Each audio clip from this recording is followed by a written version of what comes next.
एक ब्राह्मण था और वो रविदास जी के पास गया और कहने लगा, रविदास जी चल गंगा में नहा के आते हैं। तो रविदास जी कहने लगे, भाई क्योंकि रामानंद जी को परमात्मा कबीर जी ने ये ज्ञान दे दिया था, तो रामानंद जी ने रविदास जी को वो ज्ञान जचा रखा था। तो रविदास जी कहने लगे, भाई हमारी गंगा तो हमारा यहीं पर है, सिमरन है, और हम गंगा में नहीं जाते। काफी उसने कहा, नहीं मान्य रविदास जी। तो रविदास जी कहने लगे, भाई एक काम करिए। तो ब्राह्मण कहने लगा कि भगत जी कुछ गंगा में कोई पैसे डालने हो दान पुण्य करने खातिर दे दिए, मैं डाल दूंगा। उसने न सोचा था ये 2-4 रुपये दे देगा, कुछ मंगा लिए, कह देगा डाला गंगा में। तो रविदास जी बोले, भाई एक काम करिए, ये ले जा मेरा 1 रुपया, और गंगा जी हाथ काट के जो रुपया ले हुए यूं हाथ में पकड़े तो दे आइए, ना वापस ले आइए। अब उसने सोचा कौन देखेगा, उड़ा मैं अपनी जेब में डाल लूंगा और कह दूंगा दे दिया, मैंने वो हाथ में पकड़ा था उसने। अब उसने जाकर एक बार तेने बोल दिया, हे गंगा मैया, भगत रविदास ने आपके लिए 1 रुपया भेजा है, न्यू क्या है हाथ में ग्रहण करे। एकदम हाथ निकला बाहर और दे दिया। दूसरे हाथ में क्या निकला, एक सोने का सुंदर कंगन, वो पंडित जी को दे दिया, और गंगा ने कहा ये उस परम संत को दे देना, सोने का कंगन। अब पंडित जी का गया बेईमाना, अगर भाई के बेरा फटेगा, रविदास जी ने ठगा ला जेब भीतरली में, और उसने आके राजा को दे दिया। अच्छे पीछे मिलेंगे। राजा ने अपनी रानी को दे दिया। रानी कहने लगी, इस आते एक और चाहिए, ये तो जोड़ा होता है। उसके कुछ पैसे दे दिए, जैसे भी 20, 30, 50 रुपये थे उस कंगन के, पहले महंगे सस्ते होते थे भाव। अब राजा नवबामण फिर बुलाया, पंडित जी बात सुन, एक और लिया, नित्रा बकल तारांगे दनी लिया था। क्यों? उसा कंगन उसने सारा पटक सर पटक लिया, कितना नहीं पाया।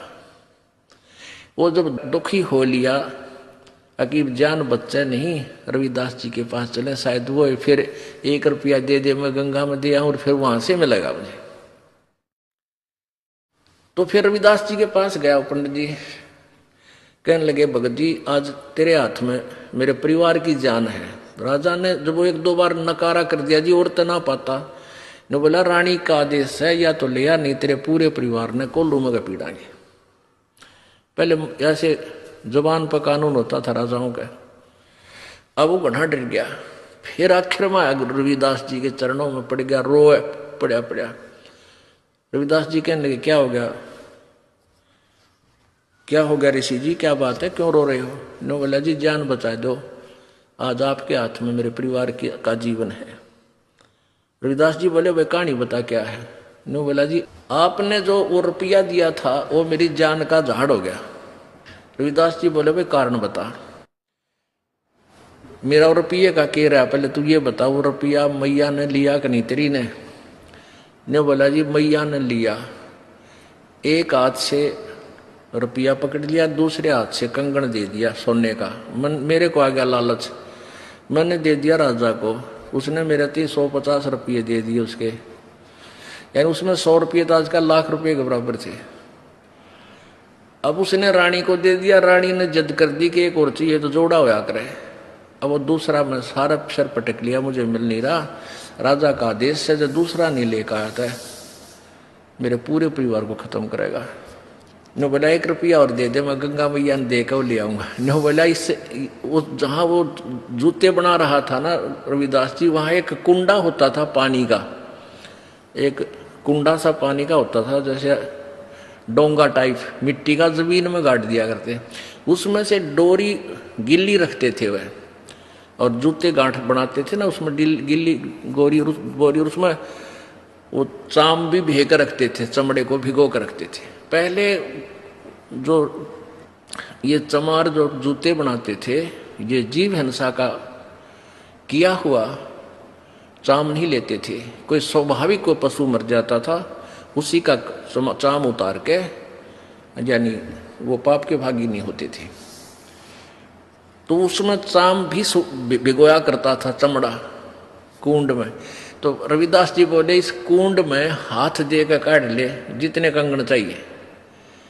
अब पंडित जी पहले तो दूर बैठा था, एक लत कपड़े से बोझ के, और मरता क्या नहीं करता, वो हाथ दे दिए उसमें, वो चाम के पानी में हाथ मारा तो उसके अंदर से 3-4 कंगन आए, एक जैसे, वो बिल्कुल डिटो कॉपी। अब रविदास जी बोला बाकी यहीं डाल दिया ना, और सामत आ जाएगी तेरी, एक ले जा अपना। अब उसने तो कलजा पाटन हो रहा था, वो तो लेकर चला गया। अब वो रानी ने पूछा भाई तू लाया कितने पल दनाटे था, सच्ची बता। उन्होंने सारी कहानी बता दी। तो वो रानी इतनी प्रभावित हुई ऋषि जी तय उससे, रविदास जी से, उन्होंने, रानी ने उसको गुरु बना लिया।